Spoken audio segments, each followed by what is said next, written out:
Hello friends, myself doctor Abhishek Maheshwari. आज की इस वीडियो में हम डिस्कस करेंगे होल्डिंग पीरियड रिटर्न के बारे में, जो कि बॉन्ड एंड इक्विटी दोनों में यूज होता है। इस वीडियो में हम इसका concept, characteristics, formula, numerical and limitations, ये पांचों चीजें डिस्कस करेंगे। तो पूरे कॉन्सेप्ट को समझने के लिए आप इस वीडियो में एंड तक बने रहें। Let's start. देखिए, holding period return is a return or the income earned by an investor in percentage terms over a given holding period। यानी आपने कोई भी बॉन्ड या इक्विटी या कोई भी फाइनेंशियल एसेट परचेज करी है, तो जब तक आपने उसको होल्ड किया, ये होल्डिंग पीरियड आपका मंथ्स में भी हो सकता है, डेज में भी हो सकता है, या ईयर्स में भी हो सकता है। तो उस ड्यूरेशन में आपने जो इनकम अर्न करी, उसको हम होल्डिंग पीरियड रिटर्न कहते हैं, राइट।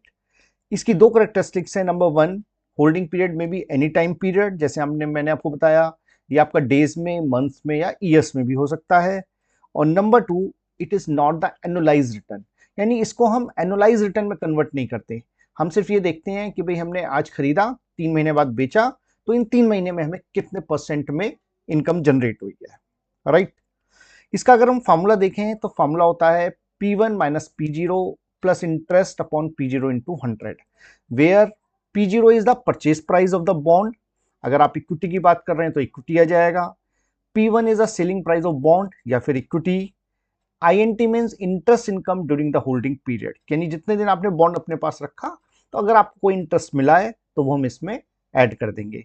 अगर इक्विटी शेयर्स हैं तो इंटरेस्ट की जगह डिविडेंड आ जाएगा, राइट। एक और फॉर्मूला भी होता है इसका, if you know the annual return of every year, अगर आपको हर साल का एनुअल रिटर्न गिवन है, तो HPR का फॉर्मूला होता है 1+R1 into 1+R2 into 1+R3 से लेकर के जितने भी ईयर्स का है, 4, 5, 6, 10 ईयर्स, सबकी मल्टीप्लाई करके -1 कर देंगे, तो यह आ जाएगा हमारा। और वेयर आर का मतलब होता है एनुअल रिटर्न। एक बात यहाँ ध्यान देने वाली है कि हम यहाँ पर 1/n नहीं कर रहे हैं इस जगह पे, ब्रैकेट के बाहर। अगर हम 1/n कर देते हैं यहाँ पर, तो ये ज्योमेट्रिक मीन बन जाएगा और ये एनुअल रिटर्न देगा। जबकि होल्डिंग पीरियड में हम एनुअल रिटर्न ना निकाल के हम ये निकालते हैं कि what is my actual return, absolute return. तो इसको हम दो एग्जांपल से समझते हैं। Example number one, suppose an investor purchased a bond for ₹900 on 1 January 2024। The face value of the bond was 1000। He sold the bond for ₹980 on 15th July 2024. During his holding period, he received ₹100 as interest. What is his holding period return? तो देखिए, पहली चीज, इन date से यहाँ कोई फर्क नहीं पड़ता कि आपने कब खरीदा और कब बेचा, ठीक है ना। चाहे ये 7 मंथ्स का डिफरेंस हो, चाहे 1 ईयर का हो या 3 ईयर्स का हो, तो डेट्स का यहाँ कोई यूज नहीं है।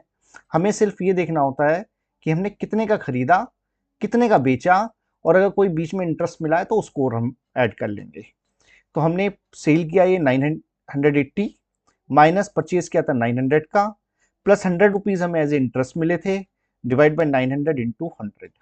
तो ये जो फर्स्ट पोर्शन है 980 माइनस 900, ये बता रहा है हमें कैपिटल गेन्स के बारे में, और ये हमें बता रहा है इंटरेस्ट के बारे में।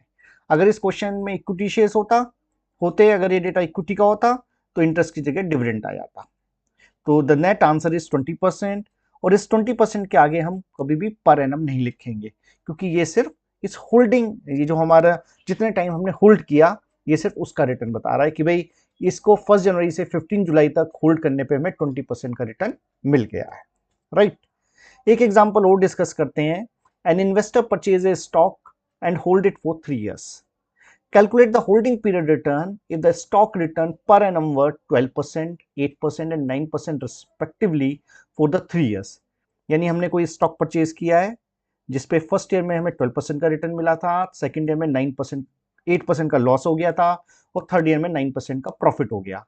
तो ओवरऑल हमारा होल्डिंग पीरियड रिटर्न क्या है, तो इसको कैसे कैलकुलेट करेंगे। HPR इक्वल्स टू, ये हमारा फॉर्मूला हो गया 1+R1 into 1+R2 into 1+R3 minus 1। तो R1 की जगह 12% की जगह जाएगा 0.12 डेसिमल में। यहाँ पे 8% का लॉस था तो -0.08, और यहाँ पे 9% का प्रॉफिट था तो +0.09। तीनों की मल्टीप्लाई करके -1 कर देंगे, तो 1.12 इंटू 0.92 इंटू 1.09, तो ये आ गया 0.1231 या 12.31%।